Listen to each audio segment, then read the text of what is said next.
आज बात करते हैं एक बहुत बड़ी अहम वैश्विक मांग की। सोचिए, एक ऐसी आवाज जो दुनिया के सबसे बड़े मंच पर उठती है और उसका सीधा असर हो सकता है कि हमारे स्थानीय जीवन पर भी पड़े। तो चलिए जरा इसे और करीब से देखते हैं। और ये सब शुरू कहाँ से होता है? ये होता है भारत के विदेश मंत्री एस जयशंकर के एक बहुत ही पावरफुल बयान से। उन्होंने बिल्कुल साफ साफ कहा कि संयुक्त राष्ट्र एक संकट की स्थिति में है। अब देखिए, ये कोई छोटी मोटी बात तो है नहीं, है ना? और सच पूछे तो यही बयान इस पूरी चर्चा की नींव है। तो समझने वाली बात यह है कि ये सिर्फ एक बयान देकर खत्म नहीं हो गया। नहीं, ये एक फॉर्मल डिमांड, एक औपचारिक मांग की शुरुआत थी। मतलब जब कोई देश यूएन जैसे बड़े मंच पर सुधार की बात करे तो इसका सीधा सा मतलब है कि वो पूरे सिस्टम पर, उसकी इफेक्टिवनेस पर एक बड़ा सवाल उठा रहा है। तो चलिए देखते हैं कि आखिर ये मांग है क्या।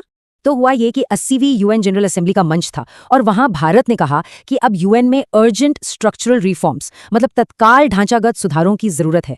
बिल्कुल साफ संदेश था कि अब छोटे मोटे पैचवर्क से काम नहीं चलेगा, पूरे के पूरे सिस्टम को बदलने की जरूरत है।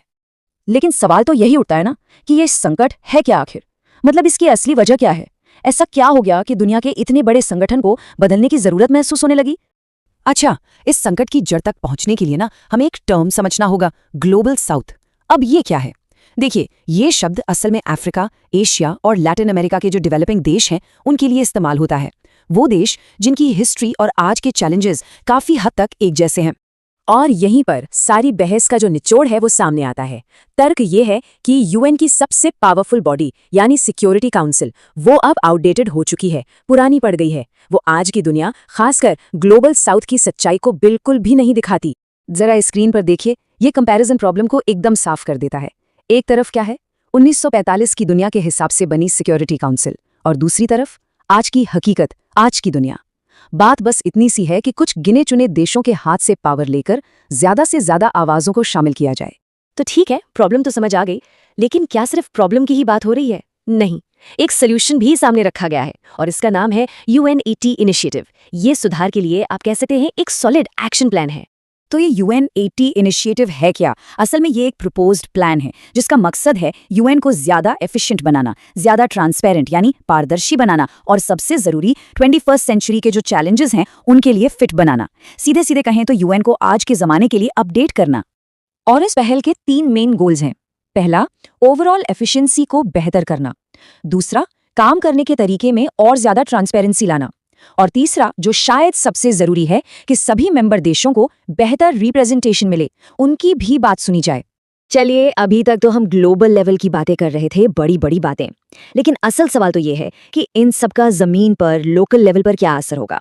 इसको समझने के लिए ना एक काम करते हैं, भारत के एक राज्य बिहार का उदाहरण लेते हैं। इससे हमें ये समझने में मदद मिलेगी कि कैसे एक ग्लोबल बदलाव हमारी जिंदगी को छू सकता है। और ये सवाल मन में आना बहुत नेचुरल है कि भाई यूएन में कुछ बदल रहा है तो उसका बिहार से क्या लेना देना? कनेक्शन क्या है? कनेक्शन बिल्कुल सीधा है। देखिए, लॉजिक को समझिए। एक बेहतर और असरदार यूएन क्या करेगा? वो दुनिया में शांति और सस्टेनेबल डेवलपमेंट गोल्स यानी SDGs को पक्का करेगा। और जब ये होगा तो क्या होगा? लोकल डेवलपमेंट के लिए जो इंटरनेशनल सपोर्ट मिलता है वो भी मजबूत होगा। तो कहने का मतलब ये है कि एक यूएन जो ज्यादा जवाबदेह हो, अकाउंटेबल हो, वो बिहार जैसे विकासशील इलाकों के लिए जरूरी रिसोर्सेज और स्टेबिलिटी लाने में मदद करता है। ये ग्लोबल पॉलिसी और जमीनी हकीकत के बीच का एक पुल बन जाता है। और इसका सीधा असर हमें कहाँ दिखेगा? बिहार के सोशल इंडिकेटर्स पर।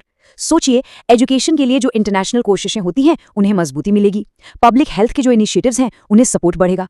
तो कुल मिलाकर ये एक बेहतर भविष्य की तरफ ले जाने वाली तरक्की को रफ्तार देता है।